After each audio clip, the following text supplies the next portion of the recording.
All right, one thing I want to go over before you guys start gluing up an entire kitchen is make sure that the adhesive that you've got is going to match the material that you are going to be fabricating. So sometimes material will come in, it's not the exact shade that was on the color sample. Usually it's in a close range. And 99% of the time, the glue is going to match perfectly and you're not going to have any issues. The problem becomes is if it's that 1% where something is amiss and you have not tested to make sure, and you just go ahead and start laminating up all your edges and you get everything done and then you're cleaning it up and you realize, uh-oh, nothing matches. Now you got a huge problem on your hands. You've sliced up all that material, you've got the edges glued up, the glue is kicked and nothing matches and you've got lines on it. Now, if you're working with solid surface, you know that your seams need to be very tight, like they need to be extremely tight. And if your seams are extremely tight, you can use almost any glue color you want. It's not gonna really make that big of a difference. Now, obviously you wouldn't wanna use a black adhesive on a white material. You wanna try and get it as close as possible, but even when I was 15 years old and playing with scrap material at this shop and built this table, almost the whole thing is fabricated with glacier white glue. And as you can see, there's really not much white material in it, but as long as your seams are tight, you really can't tell. So with solid surface, you can get away with quite a bit as long as your seams are razor tight and you're pulling them off of a CNC, a Stribig, or a straight edge.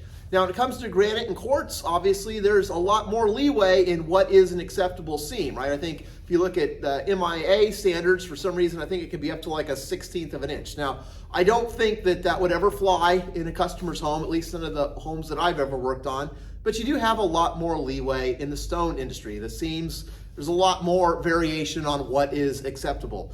However, like I say, if you're using the big dog, we're assuming you want the best of the best. That's why we make our adhesives the way we make them, is we know that you have demanding customers and they demand the best product quality possible. So here I have cut this on a saw.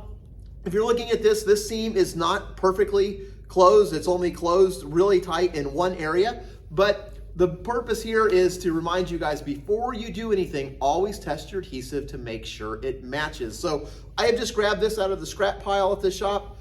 I think it's a glacier white. It's not as white as like an Avenite bright white or a Korean designer white. It's definitely a little bit duller than those.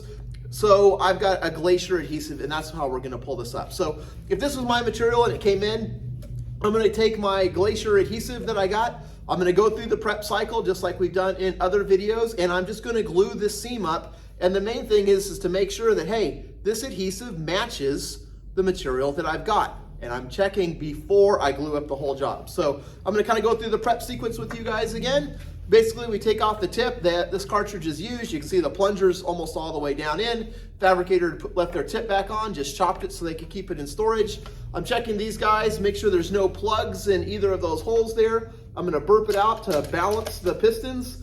I can see that the adhesive's coming out. There is no catalyst coming out. So I gotta double check and figure out why the catalyst is not coming out. Okay, pistons balanced. Now I've got catalyst coming out. So the pistons are balanced in the cartridge. We're good to go there. I'm gonna throw on another tip, put that guy in, put the retaining ring on, and then I'm gonna bleed this out. I'm just gonna get it and bleed out an inch or two through the tube, make sure that it's all mixing really good, and now we are good to go.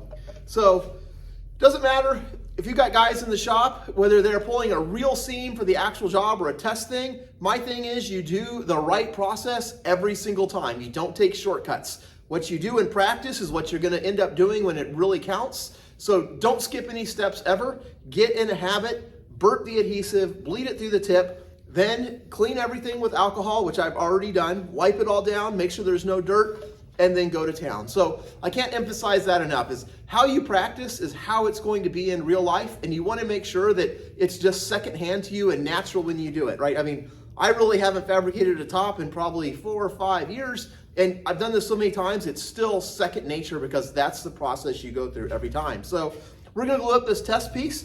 First thing I'm gonna do is put a little bit of adhesive here on it. I'm gonna smear it and just make sure, hey, yeah, when I feather it out and I blend it in, I almost can't see where the adhesive is and where the countertop is. Like, it feathers in perfect. So glacier white is a really good match for this. So obviously I've got a tripod holding the camera. I'll show you this here in just a second, but now we're gonna put some adhesive down this seam and glue it up. Looks good from what I rubbed on the corner. when I'm gluing up my seam, I come down one side, I put a bead of adhesive on one side, and then I put a bead of adhesive on the other side. So it comes down both sides there. So the reason I put the adhesive down both sides is that way if there was any pulsing or we had an air pocket anywhere, I'm gonna get catalyst down both sides. Now, if you look here, I'll show this to you. We're using the No Drip, the Pro here. So that adhesive is staying right where I put it. It's on a flat plane. I mean, I can shake it. That adhesive is staying right where we put it, and it is not going to run all the way down and drip into cabinets if there were cabinets there. So here, if you ever have to do a test seam, I've got some packaging tape down here. I'm putting the seam right on the packaging tape, and I just kind of push it together there. And you can see the adhesive is pushing through the top, and it's squeezing out the sides there. Let me put my gun here to the side. I'm gonna take a couple of bar clamps, just put a couple bar clamps on here to apply some pressure so that the guy clamps together. Take another bar clamp over here.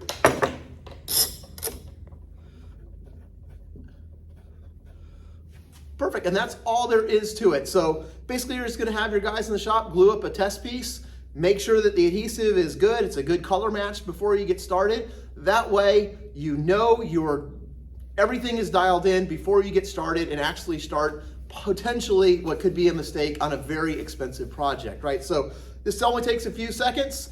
Cut off a little scrap piece, make sure it works, make sure everything's dialed in, and then you guys are good to go. But like I said, even though this is a scrap piece and just a test piece, burp your cartridge, get the pistons balanced. Put on the nipple, bleed everything through the tip to make sure it's good to go. One pass on one side, one pass on the other side, making sure you've got good coverage, put them together and go. Just because it's a scrap piece doesn't mean you should skip any steps, right? So when the stakes are high, you're gonna do what your muscle memory tells you. So like I say, have your new guys in the shop. This is a great way for them just to get used to pulling seams and confident.